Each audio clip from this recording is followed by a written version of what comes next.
Halo semuanya, perkenalkan nama saya Salwa Mutmain Fauzia dengan NIM 2310611039 yang diampu oleh Bapak Rizky Yuda. Nah, kali ini kita ada di segmen pembungkam, pembahasan hukum dan HAM, yang mana kita akan membahas terkait isu-isu hukum dan HAM.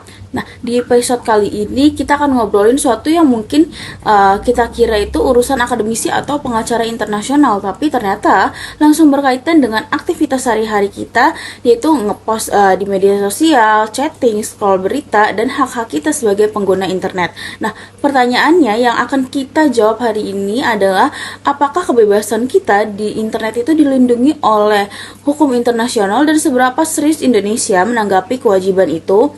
Nah, untuk menjawab itu, kita akan masuk ke salah satu perjanjian HAM internasional yang paling penting, yaitu International Covenant on Civil and Political Rights atau ICCPR.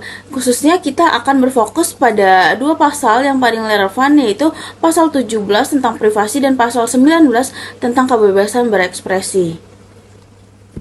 Oke, pertama-tama apa itu ICCPR? ICCPR adalah singkatan dari International Covenant on Civil and Political Rights. Dalam bahasa Indonesia artinya Konvenan Internasional tentang hak-hak sipil dan politik. Nah, ini adalah perjanjian internasional yang diadopsi oleh Majelis Umum PBB pada tanggal 16 Desember tahun 1966 dan mulai berlaku pada tahun 1976. Sederhananya, ICCPR adalah kontrak antara negara-negara di seluruh dunia untuk melindungi hak-hak dasar warga negaranya. Hak untuk hidup, hak atas keadilan, hak untuk berbicara, hak untuk beragama, hak atas privasi, semuanya ada di sini di dalam satu dokumen. Nah, yang membuat ini penting buat kita di Indonesia adalah Indonesia sudah meratifikasi ICCPR ini pada tahun 2005 melalui Undang-Undang Nomor 12 Tahun 2005. Artinya Indonesia ini secara hukum internasional terikat oleh kewajiban-kewajiban dalam ICCPR, bukan sekedar janji moral, ini kewajiban hukum yang nyata. Dan bedanya dengan hak-hak dalam konvenan lainnya, misalnya ICISCR yang membahas hak ekonomi dan sosial kewajiban dalam ICCPR bersifat segera. Artinya negara nggak bisa bilang nanti kalau sudah mampu, hak-hak sipil dan politik itu harus dijamin dari sekarang tanpa tergantung pada kondisi ekonomi. Bayangkan kalau ICCPR itu sebagai perisai hukum yang melindungi kamu dari tindakan sewenang-wenang negara. Nah, dan hari ini kita akan lihat bagaimana perisai itu atau seharusnya bekerja di ruang digital. Kita mulai dari pasal 17 ayat 1, bunyinya kurang lebih begini. Tidak seorang pun boleh dijadikan objek campur tangan yang senang-wenang atau tidak sah terhadap privasinya, keluarganya, rumahnya, atau korespondensinya. Nah, korespondensi tahun 1966 itu ketika pasal ini ditulis, korespondensi berarti surat fisik. Tapi para ahli hukum, termasuk Komite Hak Asasi Manusia PBB yang bertugas menafsirkan ICCPR telah menegaskan bahwa di era modern, korespondensi mencakup email, pesan WhatsApp, direct message di Instagram, bahkan data browsing kamu. Jadi kalau ada pihak termasuk pemerintah yang mengakses chat privatmu tanpa dasar hukum yang sah, itu bukan sekedar pelanggaran privasi biasa, itu adalah pelanggaran pasal 17 ICCPR. Nah, sekarang di Indonesia kita punya UU ITE atau Undang-Undang Informasi dan Transaksi Elektronik. Sebagai pasal di UU ITE memang memberikan perlindungan digital, tapi ada juga ketentuan yang menurut banyak pakar hukum justru membuka ruang bagi pelanggaran privasi, misalnya akses data tanpa prosedur yang cukup transparan atau penggunaan data untuk keperluan keamanan nasional yang definisinya itu terlalu luas. Nah, dan ini perlu kita pertanyakan, apakah praktik pengawasan digital itu sudah benar-benar sesuai dengan pasal 17 ICCPR, dan apakah ada dasar hukum yang jelas, dan apakah ada pengawasan independen atau ada upaya pemulihan jika privasinya dilanggar. Nah, sekarang kita masuk ke pasal 19 yang menurut saya ini pasal paling penting dan sering diperdebatkan di era media sosial ini. Nah, pasal 19 ayat 2 ini menjamin hak setiap orang atas kebebasan berekspresi yang mencakup kebebasan mencari, menerima, dan menyebarkan informasi dan gagasan segala bentuk tanpa memandang batas-batas wilayah, baik secara lisan, tertulis, cetakan, dan dalam bentuk seni atau melalui media pilihannya.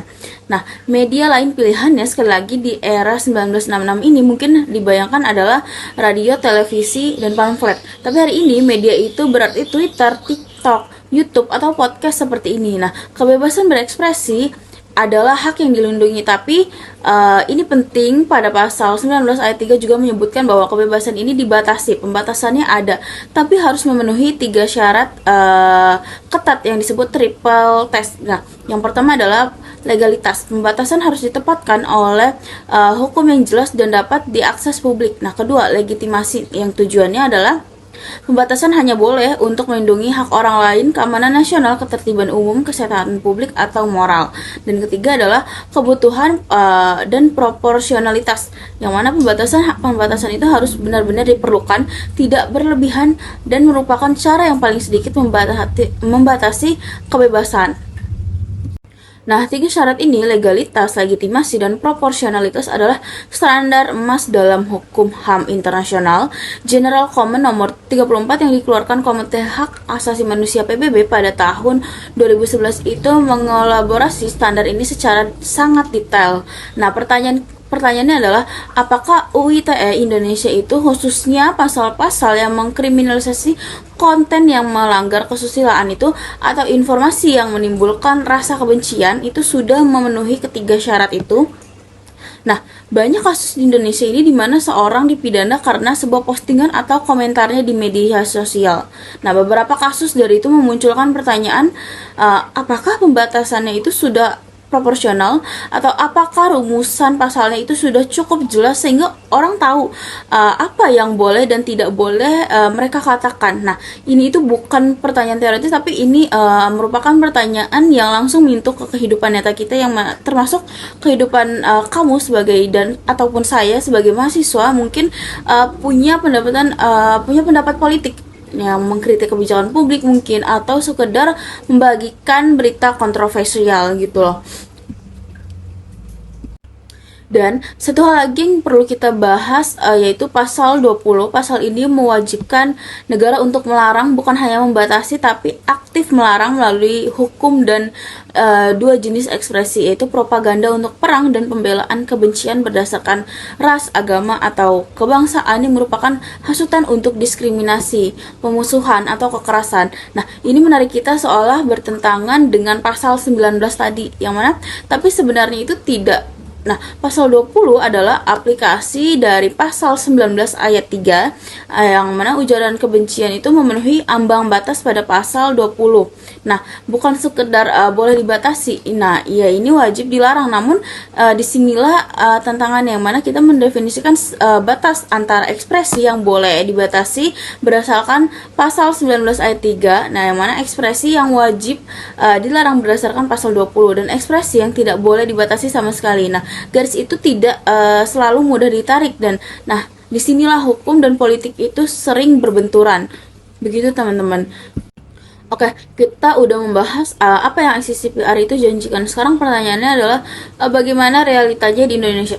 Satu hal yang perlu kita ingat adalah Indonesia itu sudah meratifikasi ICCPR sejak 2005. Nah, yang artinya sudah hampir 20 tahun, sudah banyak yang dilakukan, ada revisi UU ITE, ada putusan-putusan Mahkamah Konstitusi yang mengakui dimensi HAM dari hak digital itu kemajuan nyata. Tapi ada juga tantangan yang belum sepenuhnya terjawab. Pertama, soal pengawasan digital. Nah, sampai sejauh mana sih negara ini memiliki akses terhadap komunikasi pribadi warganya, dan apakah prosedurnya itu cukup transparan dan diawasi oleh lembaga independen? Dan kedua, soal kriminalisasi ekspresi, apakah semua pasal yang digunakan untuk menindak ekspresi di ruang digital itu sudah memenuhi standar triple test ICCPR, legalitas, legitimasi, proporsionalitas? Dan ketiga, soal akses pada upaya pemulihan kalau hak digital kita itu dilanggar. Apakah ada mekanisme yang efektif dan mudah diakses untuk mendapatkan keadilan seperti pasal 2 ayat 3 ICCPR yang mewajibkan negara menyediakan efektif remedi atau upaya pemulihan yang efektif. Nah, ini tuh bukan pilihan tapi ini kewajiban, yang mana ini bukan pertanyaan untuk merendahkan Indonesia, tapi ini pertanyaan yang sama yang diajukan oleh Komite Hak Asasi Manusia PBB kepada hampir semua negara di dunia, termasuk negara-negara maju ya. Yang mana kan hak digital itu adalah frontier baru dalam hukum HAM internasional, dan semua negara itu masih berjuang mendefinisikan batas-batasnya.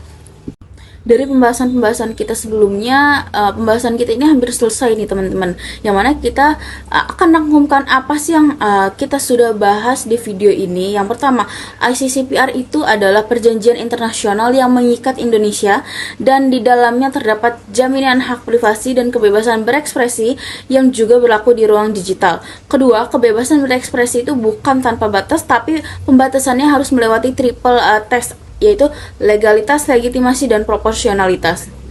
Ketiga, sebagai warga negara yang sudah meratifikasi ICCPR, kita punya hak untuk meminta negara memenuhi kewajiban-kewajibannya.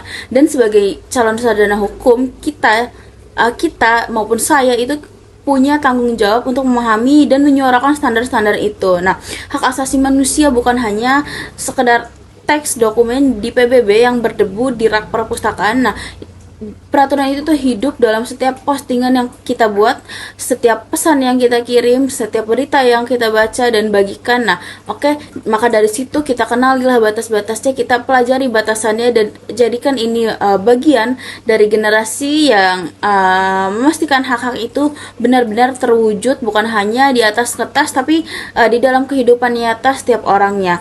Ya, jadi terima kasih semuanya. Ini adalah pembahasan yang kita bahas mengenai hukum dan HAM internasional, khususnya ICCPR ya. Terima kasih sudah menonton podcast ini. Sampai jumpa.